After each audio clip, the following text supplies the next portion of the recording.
9. So let's get into it, and we'll start off with 9.1, and I'm also going to use Zoom this time around, see how this works in terms of the display.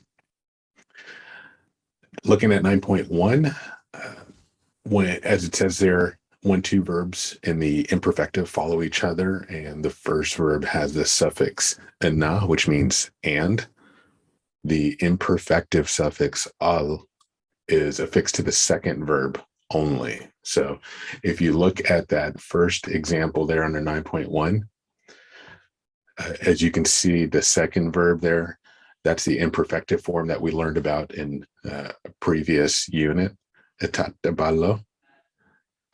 I am going to wash, and we've seen that second part, allo, is the basically first person singular form of alla. And we learned that, that al suffix kind of gets attached to that stem. And that's that imperfective suffix on the second verb. And in that first verb, though, nasana, that's where the suffix na, the conjunction, is added. And so there, it got dropped off. And so that's the point that it's making there. You're going to see the full imperfective form on the second verb, not on the first one. So as it reads there, kalgae in nasana vitain itattaballo. I get up and I wash my face.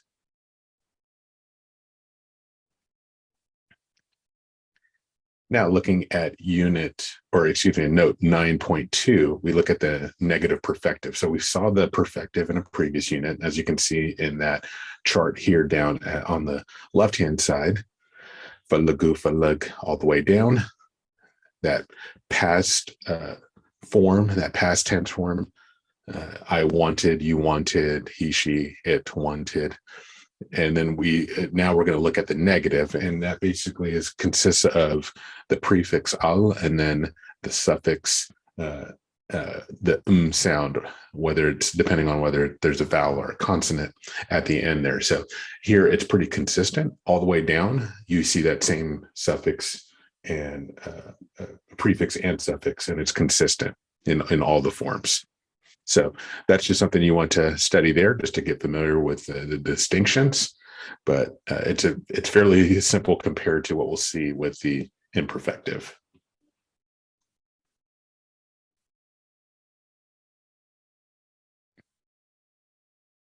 And it's probably worth mentioning with this verb too, with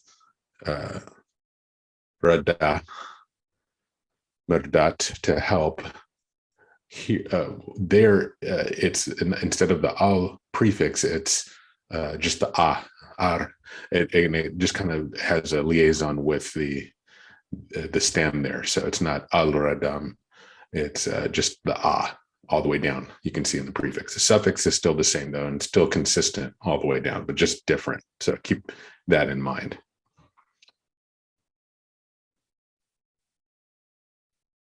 So now we look at note 9.3. This is a special form called a short imperfective. It's similar to the imperfective, but without the suffix al. It's similar in terms of the vowel distribution. It's used in subjunctive clauses, and is attached to various relational affixes like zund, the post verb zund. The stem form though is not used by itself, and you can see here at the bottom of this page the prefixes in on each form. But just something to know there, the stem form is not used by itself. The vowel pattern alternates between type A and type B forms of verbs. And so we can see here on this chart, this kind of shows you the distinction. You see type A on the left side and on the right side. And what you can see there is, as you go from the first person and the second person and the third person, you can see how the stem changes, in nagar, and then tanagar, and then tanagri. That changes. Same thing here on the right hand side. You see the vowel distributions are changing in the stem itself. But in type B, in the middle here, the stem phallic is consistent all the way down with all the forms. And then it's also worth noting too, with the first person plural, that there's a couple of different forms of the prefix. It could be in or in there. So like infalik or innafalik. So there's a little bit of variation that's allowed there. Then 9.4 is the negative imperfective. So we saw the negative perfective. And as you can see here, the forms aren't consistent all the way down. It's somewhat similar. The prefix is somewhat similar. You do see the al prefix, but it doesn't stay the same all the way down through all the forms. So as you can see, it's changing. The suffix is the same. It's going to still end with the or im or sound, but we just need to kind of memorize how the prefixes change from form to form. So that's something to study for sure. Just as we saw in Unit 2, where we had a couple different verb forms that we looked, irregular verbs that we looked at, to be and or to be present. And we saw the two forms as we saw on the, as you can see here on the left-hand side, left two columns. We see now we're seeing the negative forms of these. And again, it's, you have the verb to be and to not be present.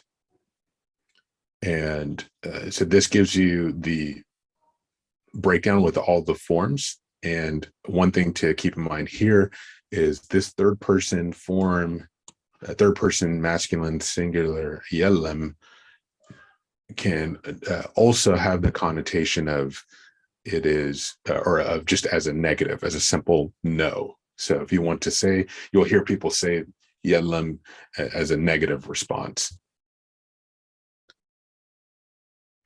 And one other thing to also keep in mind is that with these negative forms, what you're seeing is that the verb suffix pronoun comes before the suffix that indicates negation. So as you can see here, al-falagoam, al-falagahim, al-falagashim, whenever there's a direct object or indirect object there, it's going to come in there before the suffix, before the final suffix that indicates that it's a negative. Note 9.5 finishes out the unit with the negative infinitive, and this is where we add that same prefix Allah to the infinitive form. And so you can see there, mahed, Allah mahed. And that finishes out Unit 9 for us, and on to Unit 10. Thanks for sticking with me through this.